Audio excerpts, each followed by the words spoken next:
Hello everyone, আসসালামু আলাইকুম। আমি দেখাবো কিভাবে মোটরের ম্যাগনেটিক কন্ট্যাক্ট কাজ করে।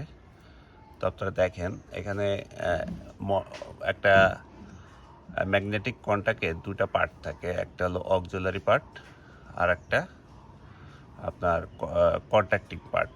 তো অক্সিলারি পার্টে যখন ইলেকট্রিসিটি সরবরাহ পায় তখন ম্যাগনেটিক কন্ট্যাক্টটা কন্ট্যাক্ট পায়। দেখেন এখন ম্যাগনেটিক কন্ট্যাক্টটা অফ পজিশনে আছে। আমি যখন এখানে যে এই অন বাটনটা প্রেস করে, পুশ বাটন সুইচ প্রেস করে আমি অক্সিলারিতে সরবরাহ করব, তখন ম্যাগনেটিক কন্ট্যাক্টটা কন্ট্যাক্ট পাবে, অর্থাৎ অন হয়ে যাবে। দেখেন আমি যে প্রেস করলাম, এই যে ম্যাগনেটিক কন্ট্যাক্টটা অন হয়ে গেল।